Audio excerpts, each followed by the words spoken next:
Hi everyone, मेरे channel IGNOU learner में आप सभी का स्वागत है। दोस्तों, मैं फिर से आप सभी के सामने इस वीडियो के माध्यम से BHDC 131 का सबसे महत्वपूर्ण प्रश्न रीतिकाल के प्रमुख कवि कौन कौन थे। यह प्रश्न ऐसे आ सकता है एग्ज़ाम में कि रीतिबद्ध कवियों के बारे में चर्चा कीजिए। ठीक है, तो इस प्रश्न का आंसर जो है मैं इस पूरे वीडियो में देने वाला हूं, बहुत ही सहज और सरल भाषा में।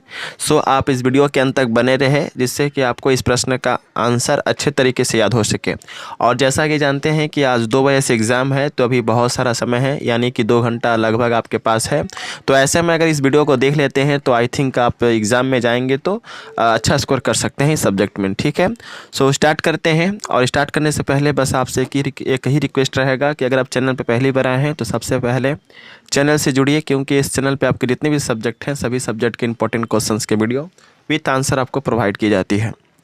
तो सबसे पहले आंसर स्टार्टिंग करने से पहले आपको लिखना है कि रीतिकाल में ऐसे बहुत सारे कवि हुए जिन्होंने अपने रचनाओं के माध्यम से अनेकों काव्य की रचना उन्होंने किया और समाज के लोगों को अनेकों संदेश दिए। ठीक है, इन कवियों के बारे में हम निम्नलिखित संदर्भ में व्याख्या कर सकते हैं जो इस प्रकार है। ठीक है, स्टार्टिंग में ऐसे आपको लिखना है, क्योंकि एक लिखने का तरीका होता है, एक लिखने का मैनर होता है, जिसे आप फॉलो करते हैं तो आई थिंक आप अच्छा स्कोर कर सकते हैं। तो सबसे पहला आता है नाम रीतिकाल के कवियों में, वह है आचार्य केशव दास। ठीक है, तो आचार्य केशव दास जी जो हैं यह रीतिकाल के सबसे प्रसिद्ध कवि माने जाते हैं, जिनका जन्म जो है 1555 ईस्वी में हुआ था और इनका मृत्यु जो हुआ था 1617 ईस्वी के आसपास माना जाता है। इन्होंने अपने जीवन काल में अनेकों रीति ग्रंथों का निर्माण किया, जिसमें रसिक प्रिया, कवि प्रिया और छंदमाला सबसे प्रसिद्ध इनकी रचनाएं हैं। ठीक है, और उन्होंने अपने रचनाओं के माध्यम से समाज को अनेकों संदेश दिए।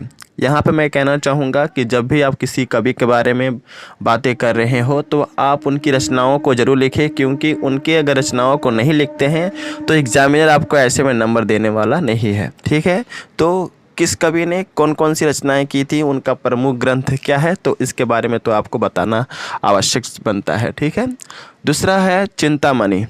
चिंतामणि भी रीतिकालीन कवियों में से सबसे प्रमुख कवि माने जाते हैं, जिन्होंने अपनी रचनाओं के माध्यम से सांसारिक लोगों को अनेक संदेश देने का प्रयास किया।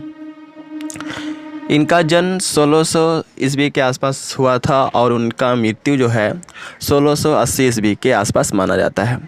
इन्होंने भी अपने जीवन काल में अनेकों काव्य की रचना किए, जिसमें रस विलास, कवि कुल और काव्य विवेक आदि इनकी प्रमुख रचनाएं हैं। ठीक है, तो मैं ज़्यादा रचना के बारे में नहीं बता रहा हूँ, बस केवल यहाँ पर मैं 2 या 3 ग्रंथों का जिक्र कर रहा हूँ जो कि उनका विख्यात ग्रंथ है। आपको थोड़ा सा नोट डाउन कर लेना है, जिससे कि आपको याद रहे और एग्ज़ाम में आता है तो आप इसे लिख सकते हैं। ठीक है, तीसरा है देव। ठीक है, तो इस हेडिंग के अंतर्गत आपको क्या लिखना है, इस हेडिंग के अंतर्गत आप लिखेंगे कि रीतिकाल के अनेक कवियों में देव का नाम भी सबसे प्रमुख स्थान पर लिया जाता है, क्योंकि देव का जन्म जो है 1673 ईस्वी में हुआ था और उनका मृत्यु जो है 1767 ईस्वी के आसपास माना जाता है। देव इसलिए काफ़ी विख्यात रहे क्योंकि इन्होंने द्विवेदी युग के कवियों में सबसे अधिक काव्य की रचना इन्होंने किया था, यानी कि द्विवेदी युग में जितने भी कवि हुए थे जिन्होंने अपने काव्यों की रचना की उस समय में सबसे ज़्यादा अगर काव्यों की रचना इन्होंने किया है तो कौन थे, वो देव। इसलिए देव का नाम काफ़ी विख्यात रहा है द्विवेदी युग के कवियों में, और उनके काव्य रचना को देखकर ही उनकी ख्याति पूरे देश में भर गई थी। ठीक है, देव के काव्यों की संख्या हो गई यहाँ पे, तो देव की काव्यों की संख्या 72 यानी कि 72 बतलाई जाती है। और देव की जो प्रमुख रचनाओं में प्रमुख रचना जो है वह है भाव विलास और रस विलास। ठीक है, देव की प्रमुख रचनाओं में भाव विलास और रस विलास आदि इनकी प्रमुख रचनाएं हैं।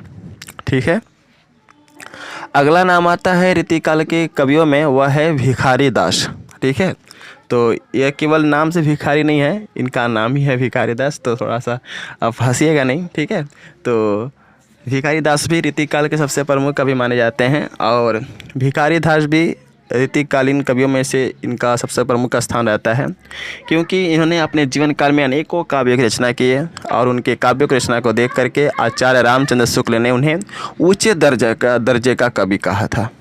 ठीक है, भिखारी दास ये ऐसे काव्यों की रचना करते थे, ठीक है, कि इनके काव्यों की रचना को देख करके आचार्य रामचंद्र शुक्ल जी ने इन्हें ऊंचे दर्जे का कवि कहा था कि आप क्या हैं, ऊंचे दर्जे के कवि हैं। रस सारांश, श्रृंगार निर्णय और काव्य निर्णय इनकी प्रमुख रचनाएं हैं। किनकी? भिखारी दास। ठीक है, अगला नाम आता है पद्माकर।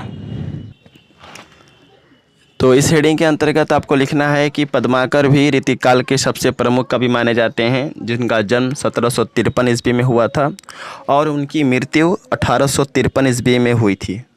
इन्होंने भी अनेकों रचनाएं कर समाज को अनेकों संदेश दिए और इनके प्रसिद्ध रचनाओं में जो है हिम्मत बहादुर, पद्माभरण आदि इनकी प्रमुख ग्रंथ है, जिनके कारण इनको काफ़ी विख्यात यानी कि काफ़ी ज़्यादा इनके ख्याति मिली थी।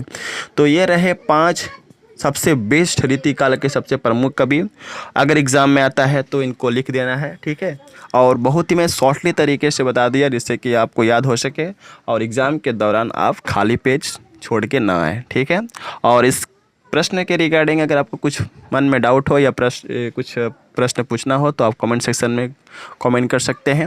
आई थिंक मैं उन सभी कमेंट का रिप्लाई देने का कोशिश करूंगा।